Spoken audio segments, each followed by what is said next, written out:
Hello বন্ধুরা, good morning. সবাই কেমন আছো? ভালো আছো? আমিও ভালো আছি। অনুপ্রশান্ত ব্লগে তোমাদের সবাইকে ওয়েলকাম। তো দেখো, রোজগারের মতো আজও চলে আসলাম ডেইলি ব্লগ ভিডিও নিয়ে তোমাদের সাথে গল্প করতে।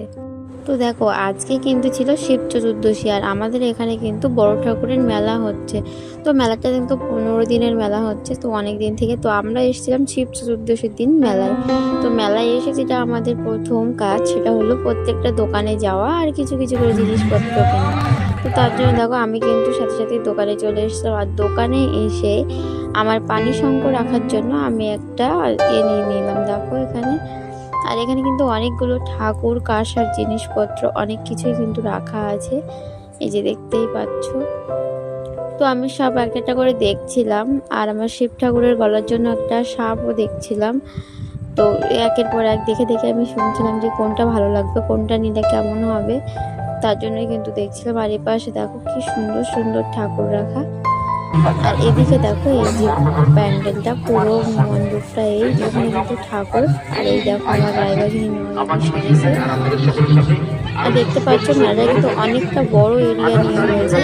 এই দেখো চারিখানায় কিন্তু দোকান আর দোকান, বেশ বড় করেছে কিন্তু মেলাটা। তো চলো, আমার কিন্তু নেওয়া হয়ে গেছে, এবারে যাব অন্য দোকানে। তো দেখো, দাদাটা এবার প্যাক করে দিয়ে দিচ্ছে। তো তারপরে দেখো, আমাদের বাড়িতে সকালে আমার ননদিনীরা মেহেন্দির আয়োজন বসিয়েছে। তো দেখো, একজন এখানে চোখ বেঁধে মুখ বেঁধে তার মেহেন্দি করানো হচ্ছে।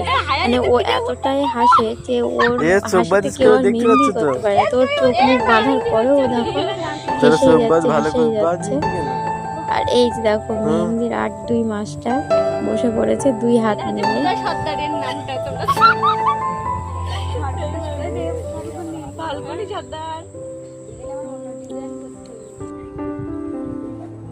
আর তোমরা দেখতেই পাচ্ছ, এটা কিন্তু একটা চার্জারের সাইকেল। তো একটা দিদি নিয়ে যাচ্ছিল, তো দেখলাম সাইকেলটাও খুব সুন্দর, তো তোমাদেরকেও দেখালাম। তোমরাও বলো সাইকেলটা কেমন লাগছে। তার জন্য দেখো, দাদা একদম বর সেজে রেডি হয়ে গেছে। আর এই যে দেখতেই পাচ্ছ, বর পুরো রেডি।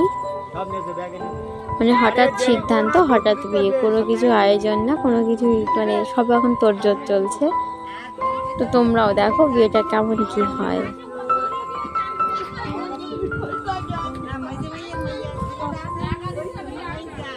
দেখো, যেহেতু বৌদি চলে এসেছে, সেই জন্য কিন্তু বৌদিকে এক বাড়িতে রাখা হয়েছে, কারণ সেখান থেকেই বিয়েটা হবে।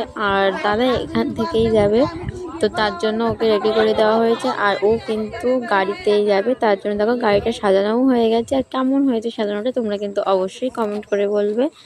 এই যে দেখো, বরের গাড়ি রেডি, আর আমাদের বরমশাই বসেও পড়েছে, আর ইনি হচ্ছে ড্রাইভার।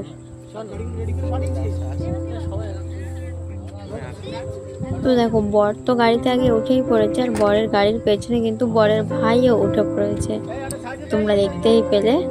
আর দেখো, গাড়িটার চারি সাইডটা কি সুন্দর লাগছে। অবশ্য আগে বিয়ে হতো, সবাই কিন্তু পালকি নিয়ে যেত, কিন্তু এখন প্রায় সময় সবাই গাড়ি সাজিয়ে নিয়ে যায় খুব সুন্দর করে। আর দেখো, বরযাত্রী যাওয়ার জন্য এখানে কিন্তু সঙ্গে সঙ্গে বাইকও চলে এসেছে। দেখতেই পাচ্ছ কতগুলো বাইক চলে আসছে এখানে। এবারে বরের গাড়ি ছাড়বে।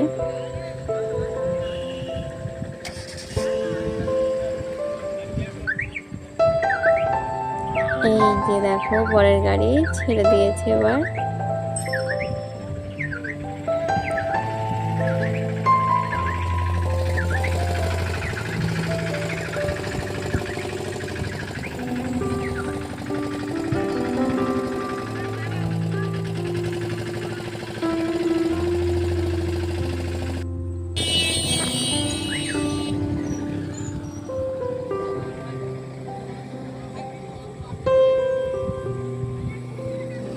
তো দেখো, বরের গাড়ির সাথে সাথে কিন্তু বরযাত্রীরাও বেরিয়ে পড়েছে বাইকে।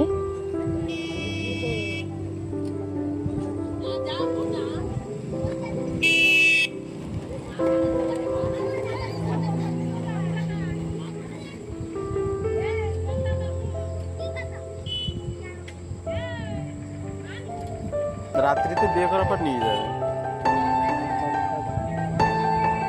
বিক্রি করতে।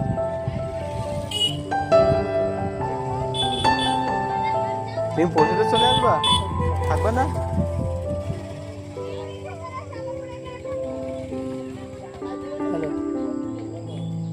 রেডি হয়েছে?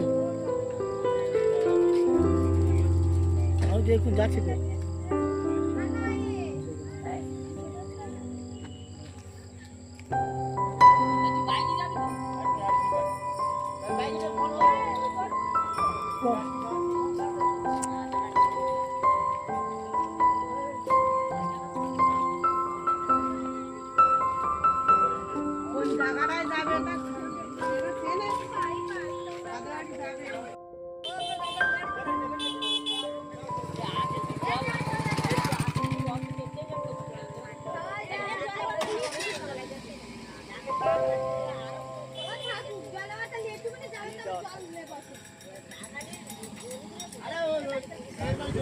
তো দেখো বর চললো কিন্তু এবারে বউ আনতে।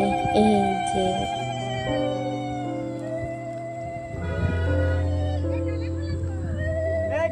বন্ধুরা, তোমরা তাহলে ভিডিওটি দেখতে থাকো। আমি এখানেই ভিডিওটি শেষ করছি। সবাই তাহলে ভালো থেকো। পরের ভিডিও তোমাদের সাথে আবারও কথা হবে। আর আমার ভিডিওটি তোমাদের ভালো লাগলে চ্যানেলটি অবশ্যই সাবস্ক্রাইব করো। আর হ্যাঁ, কমেন্ট করে জানাবে কিন্তু তোমাদের কেমন লাগলো। টাটা বন্ধুরা।